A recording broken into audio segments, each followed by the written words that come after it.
Meus irmãos, hoje eu queria compartilhar algo com vocês que tem relação com a nossa jornada de vida. Eu não sei se você sabe, mas você está numa jornada, você está numa caminhada. E todos nós temos um destino final, todos nós temos esse ponto final da nossa história, da nossa vida.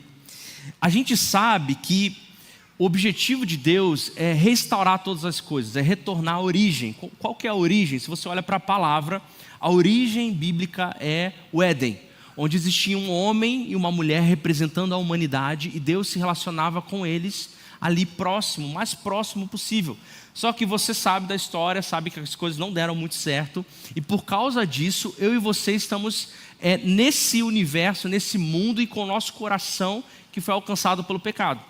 E a gente precisa do sacrifício de Jesus para que eu e você, a gente possa restaurar esse nosso relacionamento com Deus. Então o objetivo de Deus, toda a narrativa de Deus, toda a história de Deus sobre essa terra, sobre a nossa vida, é a busca para a gente retornar a essa origem. Jesus foi enviado, Ele morreu naquela cruz, Ele ressuscitou para que eu e você hoje a gente pudesse ter esse relacionamento com Deus de novo, com o Pai novamente. E o grande objetivo de Deus é colocar a gente nessa jornada para que a gente se pareça com Jesus. Então toda a nossa caminhada nessa terra, é claro que a gente tem as nossas obrigações, os nossos deveres, mas de uma forma geral, toda a nossa caminhada nessa terra é para a gente se parecer com Jesus. Nosso objetivo é ser igual a Jesus. Nossa grande meta é cada vez mais, a cada dia que passa eu me pareço mais com Jesus. Então esse é o nosso destino final, esse é o nosso objetivo. Quando a gente fala sobre algo que se chama glorificação, nós estamos falando sobre eu e você finalmente alcançarmos esse destino. Nosso destino final, o destino final da nossa existência é a glorificação. Por quê? Porque na glorificação, eu e você vamos ser 100% igual a Jesus. 100% do que a gente vai ser exatamente como Jesus é.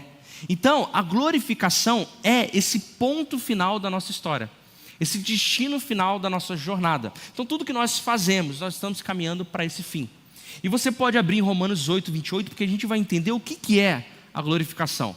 O que isso tem a ver com a gente, o que a palavra nos comunica sobre esse nosso destino final.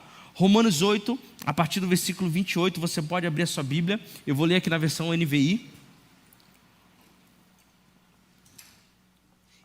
Paulo ele vai nos dizer o seguinte, capítulo 8, versículo 28.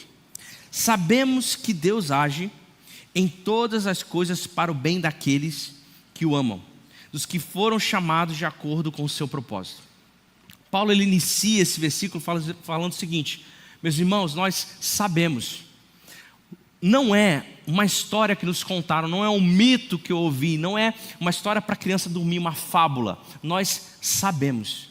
Nós temos certeza absoluta, nós temos a convicção, não é algo que não existe, é de fato uma realidade, nós sabemos. Ele continua dizendo o quê? Que Deus age, Deus está agindo ativamente na história, Ele não te abandonou, Ele não está brincando com você, você não é uma peça de tabuleiro, Deus está agindo ativamente desde o início dos tempos até o final dos tempos, durante a eternidade, Deus está agindo e nós sabemos. Às vezes você olha para a sua vida e você pode pensar, não, mas Deus me abandonou, Deus não liga para mim, Deus não está nem aí, Deus deu corda no relógio e a gente só está vivendo essa existência. Não, Deus está agindo ativamente e nós temos a convicção disso. Deus está ativamente me alcançando. E Ele continua dizendo, em todas as coisas para o bem daqueles que o amam. Então, sabe aquele dia terrível da sua existência, da sua história, que você não gosta de lembrar, que você nunca gosta de compartilhar com as pessoas, que você não gosta nem de pensar que ele existiu? Naquele dia, Deus estava agindo, Deus estava atuando, Deus estava intervindo. Às vezes você não estava vendo, mas nós sabemos que Deus está agindo. E Ele faz isso para o quê, gente? Para o bem. E aqui é muito importante a gente diferenciar do bem que Deus quer para o meu conforto, para o meu bem. Deus está agindo ativamente até nos dias maus para o bem, não para o meu bem. Vocês entendem a diferença? Não para que eu me sinta bem, não para que eu fique bem, mas para o bem. E aqui Paulo está falando do final da sua história, do final da sua jornada. Deus está ativamente agindo em todas as coisas, em todos os dias, seja bons ou seja dias ruins, para o bem, para que aquele dia final você se pareça mais com Jesus. Para aquele dia final você seja cada vez mais transformado. Então Deus está agindo porque Ele tem um propósito para que você se pareça à semelhança do Filho. E se Ele precisar fazer com que você passe por dias difíceis, Ele vai fazer, porque Ele sabe que existe um bem maior, que existe um final da história, para que você se pareça com Jesus. E Ele continua dizendo, daqueles que o amam, dos que foram chamados de acordo com o seu propósito. Então existe esse chamado de Deus para a gente viver esse caminho de propósito, que é se parecer com o Filho. Lembra que a gente está nessa jornada de se parecer com Jesus? E Ele vai usar de todas as coisas, de todos os dias, de todas as situações. Ele vai agir ativamente. Nós sabemos que Ele está fazendo isso para o bem do meu dia final, para o bem do final da minha jornada.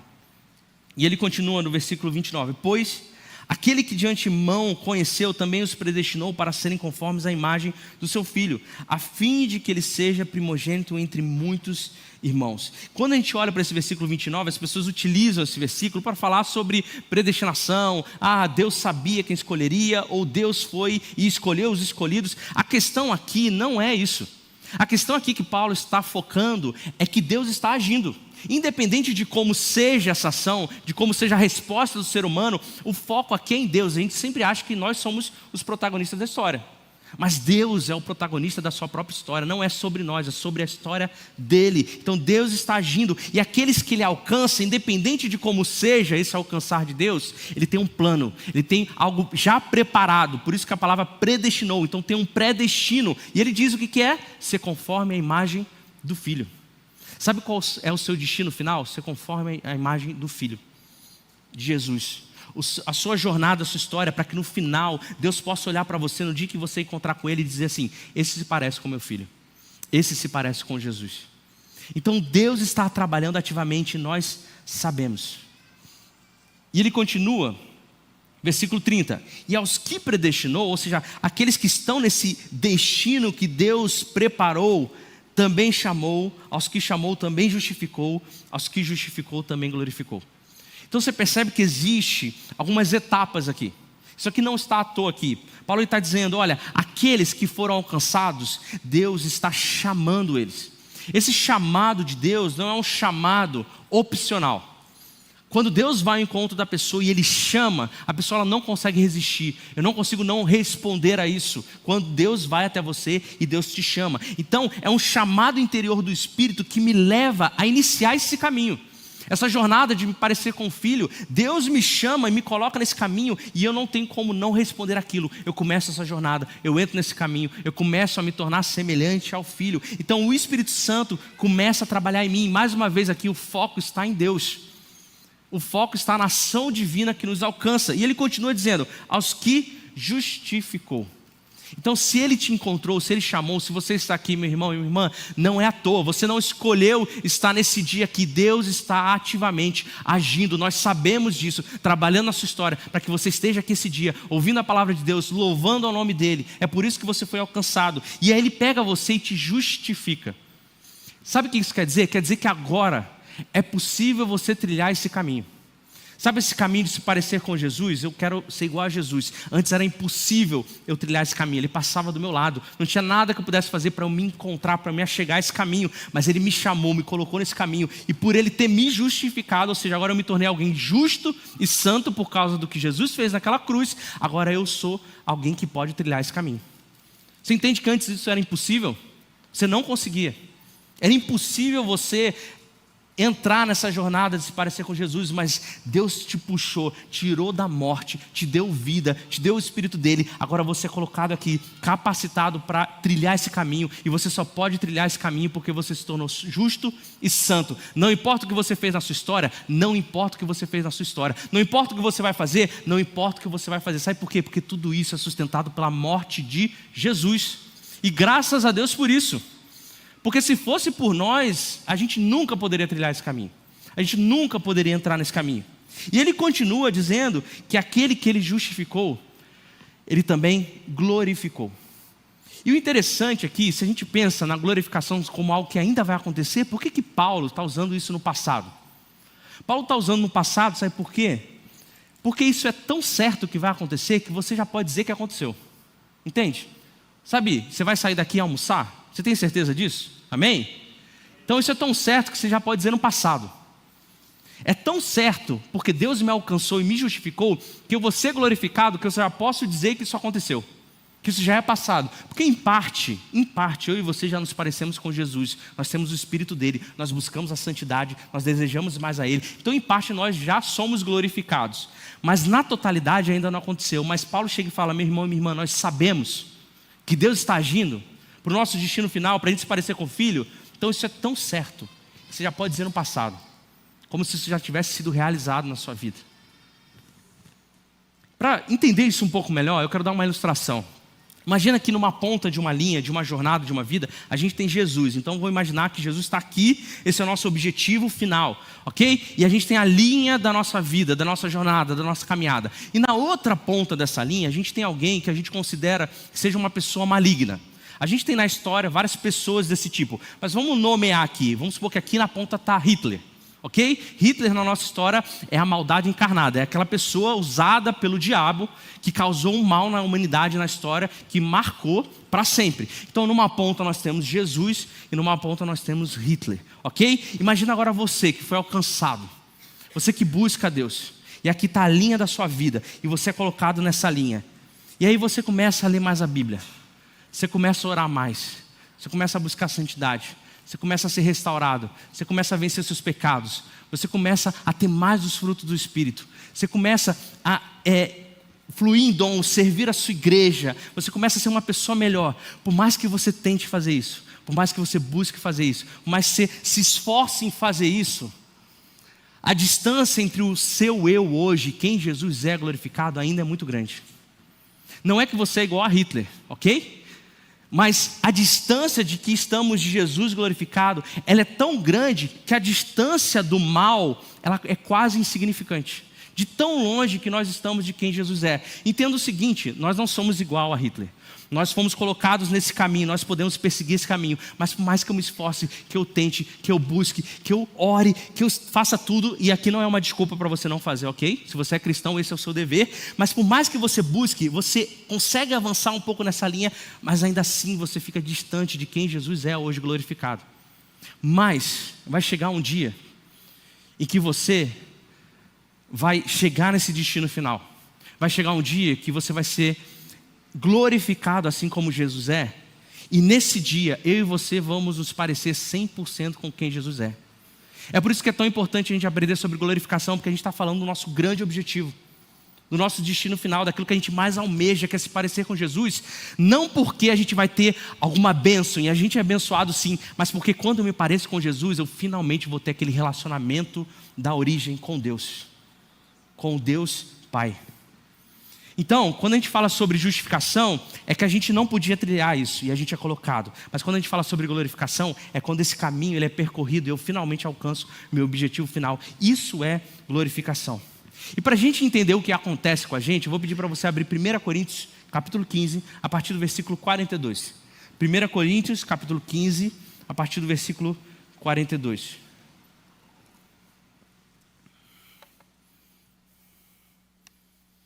1 Coríntios, capítulo 15, versículo 42. Meus irmãos, eu posso ouvir um glória a Deus? Se essa mensagem não te anima, não te traz esperança para o coração, meu irmão, vamos avivar nossa alma, avivar nosso espírito. Nós estamos falando de um caminho que nós podemos trilhar, que era impossível a nós. Versículo 42 diz: assim será com a ressurreição dos mortos. O corpo que é semeado é perecível e ressuscita imperecível. É semeado em desonra e ressuscita em glória. É semeado em fraqueza e ressuscita em poder. É semeado um corpo natural e ressuscita um corpo espiritual. O que nós vemos aqui é uma escada que eu e você estamos trilhando. Só que em vez de ser uma escada de subida para a nossa vida melhorar, é uma escada de descida. A cada dia que você acorda, você fica um pouquinho mais velho. Sim ou não? Surge uma nova dor que você não imaginava, num lugar que você não sabia. E a cada dia que você acorda, você começa a fazer exame que você nunca nem imaginou que era possível. Por quê? Paulo ele vai dizer, olha, existem essas duas escadas, uma que desce e uma que sobe. A que desce é onde nós estamos. Não dá para fugir disso, meus irmãos. É um corpo que ele é perecível, ele se deteriora. A cada dia que você passa é um novo fio branco de cabelo. É um corpo que literalmente ele vai quase que se definhando, apodrecendo. A gente vai rumando e descendo essa escada. É um corpo de desonra que ele vai dizer. Quer dizer que quando eu e você, a gente morrer, a gente não tem mais controle do nosso corpo, então a gente não tem mais honra de ter controle. Então as pessoas podem fazer o que quiser. Vão pegar a gente, vestir e botar no caixão. Então você não teve controle sobre isso. A outra coisa que ele vai dizer é que é um corpo de fraqueza. É um corpo impotente, que a cada dia fica com um pouco menos de vida. É um corpo quebrado. Eu lembro que quando eu tinha 19 anos, eu podia fazer o que eu quisesse. No dia seguinte eu acordava renovado, estava pronto para outra. Hoje em dia eu preciso de uma semana. A gente teve retiro dos jovens agora e ainda não me recuperei. Então é esse corpo natural, que é limitado. Ele fala, é um corpo natural, é limitado pela natureza. Você precisa comer para continuar vivendo. Você precisa dormir para continuar vivendo. Você precisa fazer as coisas fisiológicas para continuar vivendo. Você não consegue não dormir e não comer. Você precisa dessa necessidade. Por quê? Porque é um corpo que é controlado pelas necessidades da alma. Você não tem como fugir disso. Ninguém consegue fugir disso. Então essa sequência é uma sequência de perda de dignidade, de descer essa escada cada dia mais. Cada dia mais. E se tem uma certeza que nós temos nessa vida é o quê? Que todos nós vamos morrer. É essa escada descendo até a morte. Dá para fugir disso, gente? Não dá. É o nosso caminho. E ele continua, e ele faz um paralelo a isso, dizendo que existe um outro tipo de corpo. É um corpo que é imperecível, cheio de glória, de poder, é um corpo espiritual. Quer dizer que é um corpo que ele não se decompõe, ele não envelhece, que ele tem dignidade, que ele tem honra, que ele tem esplendor. É um corpo que ele não se enfraquece ao longo do tempo, ao contrário, ele tem a vida vivendo nele. Ele não fica fraco, ele está sempre forte. E é um corpo espiritual, diferente desse corpo que nós temos, é um corpo regido pelo Espírito, conduzido pelo Espírito. Então o que ele está dizendo é que primeiro nós precisamos descer a escada. Se a gente quer subir a escada, depois a gente primeiro precisa descer. Primeiro precisa morrer, para que depois a gente suba essa escada desse novo corpo. E aí, gente, é muito importante que Paulo nos diz que o corpo importa. Você não vai morrer e virar um fantasma atravessando parede. Você vai ter um corpo físico, ok? Um corpo físico como você tem hoje, só que é um corpo com uma outra natureza. Você vai viver nessa terra aqui. O céu não é nosso destino. O céu vai descer sobre essa terra e nós vamos reinar com Cristo nessa terra. Jerusalém vai vir e tudo aqui vai ser restaurado. E com esse novo corpo nós viveremos com Ele. E ele continua ainda no versículo 44, da metade do 44 para frente. Se há corpo natural, ou seja, se há esse corpo aqui que nós temos, há também um corpo espiritual. Assim está escrito: o primeiro homem, Adão, tornou-se um ser vivente. O último Adão, espírito vivificante. Não foi o espiritual que veio antes, mas o natural. Depois dele, o espiritual. Quando a gente olha para a história da Bíblia ela é em torno de dois homens. Primeiro Adão, depois Jesus. Adão, ele veio e ele precisou ser vivificado. A vida precisou entrar nele para que ele começasse a viver. Então ele está dizendo, eu e você somos esse corpo. Esse corpo que a gente precisa da vida sendo derramada sobre nós. A gente não consegue gerar vida por nós mesmos. Então a gente precisa que alguém nos dê vida. É igual eu falei, o Espírito nos dá vida, a gente precisa comer, a gente precisa dormir. Então se tem esse corpo, tem também um corpo espiritual. Esse corpo espiritual é do último Adão. Espírito vivificante. Ou seja, o último Adão, que é Jesus, ele não precisa que coloquem vida sobre ele. Ele tem a própria vida dentro dele. A própria vida que está dentro dele. E diz que primeiro veio o espiritual e depois, primeiro veio o natural e depois o espiritual. Ele está dizendo que não tem como a gente ir para essa escada espiritual de se transformar nesse novo corpo, se a gente não passar pelo natural. Então nós estamos vivendo essa vida, gente, a vida é difícil, tem dias difíceis, tragédias, mas nós não conseguimos alcançar a glorificação se a gente não passa por essa vida. Ninguém vai direto para a glorificação.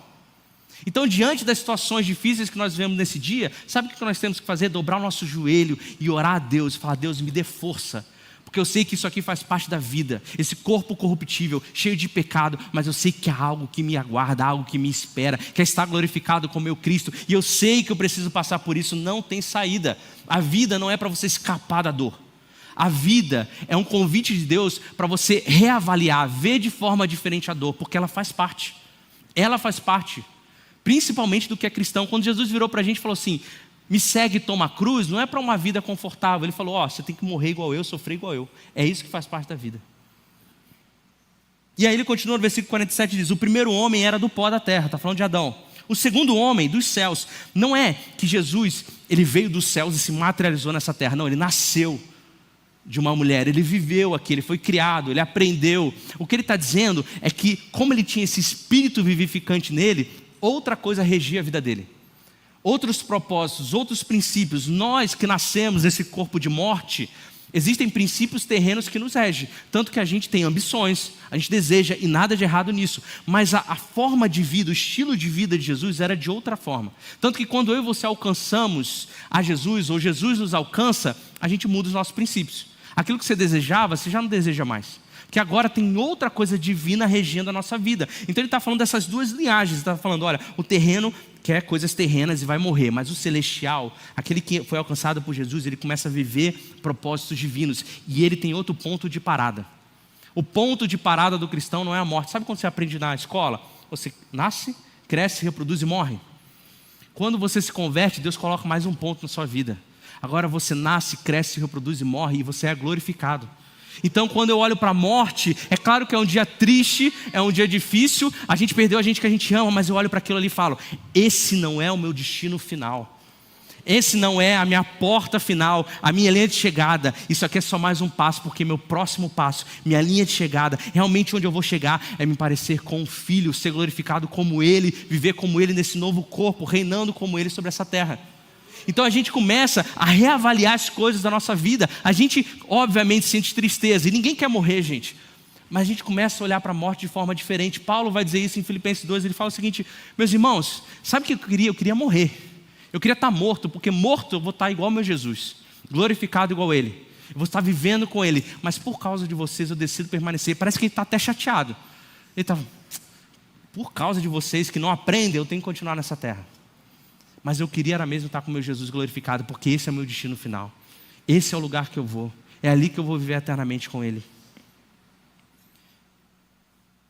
E ele continua dizendo no 48, os que são da terra são semelhantes ao homem terreno, e os que são dos céus ao homem celestial. Assim como tivemos a imagem do homem terreno, ou seja, assim como eu e você tivemos a imagem de Adão, a imagem desse corpo caído, desse corpo de fraqueza, olha o que ele diz, teremos também a imagem do homem celestial. Meus irmãos, não é que você vai fisicamente se parecer com Jesus, mas o que ele está dizendo, a imagem que ele traz nessa comunicação, nessa palavra aqui no original, é que um lençol vai vir sobre você e revestir a sua vida. E aí aquela natureza que você tinha, aquilo que conduzia a sua vida, que era algo terreno, vai mudar completamente. E aí você vai ter agora a imagem, uma nova natureza que vai reger o seu corpo, que é a mesma imagem de Jesus. A gente vai ser exatamente como Cristo é hoje, glorificado, sem se preocupar com o pecado, porque não vai ter mais pecado em nós. E a gente vai viver uma vida glorificada, com um novo corpo. Eu brinquei nos outros cultos que eu preguei, porque a minha oração é que para nesse corpo, pelo menos eu tenha um tanquinho.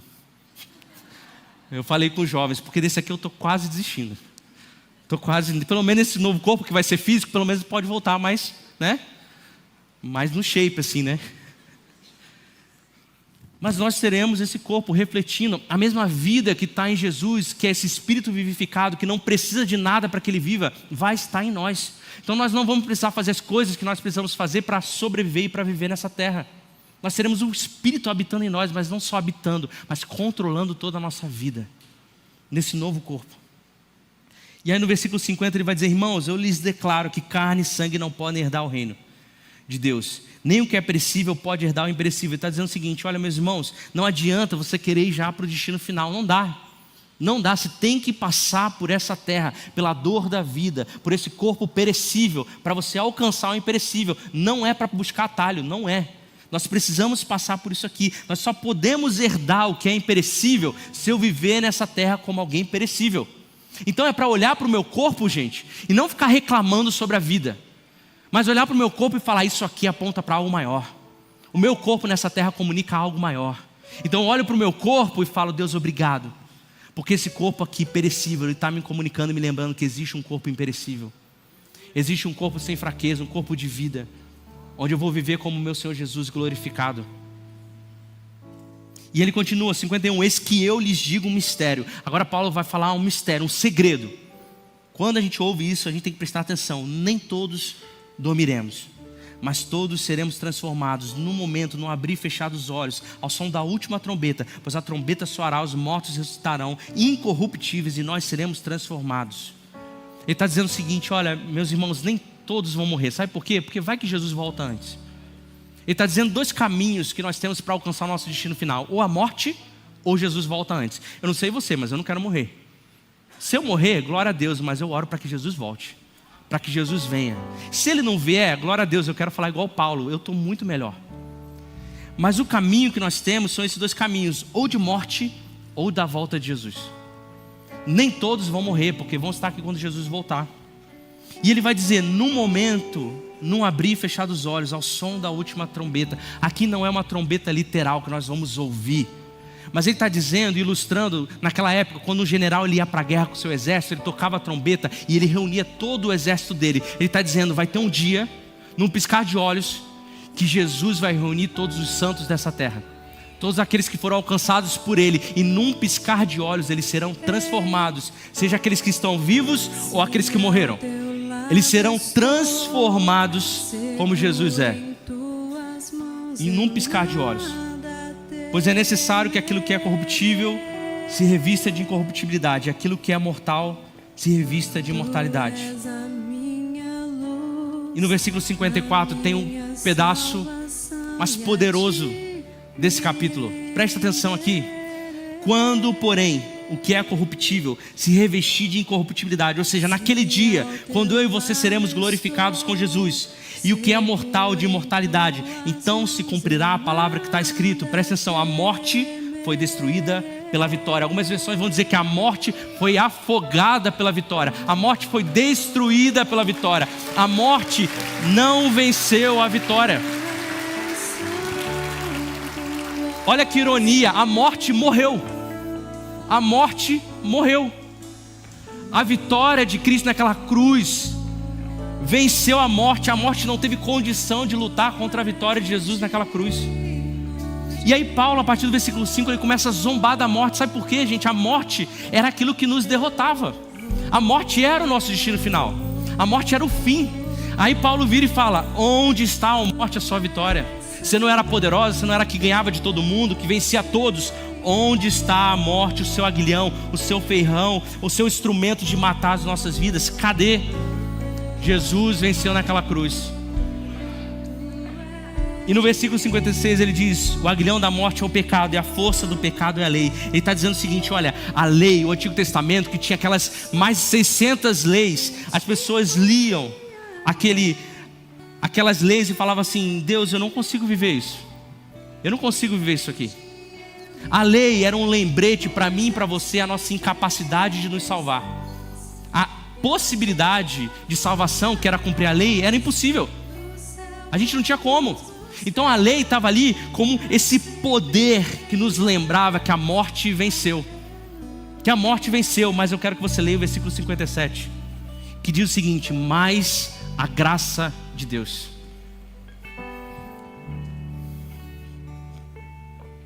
Mais a graça do nosso Deus.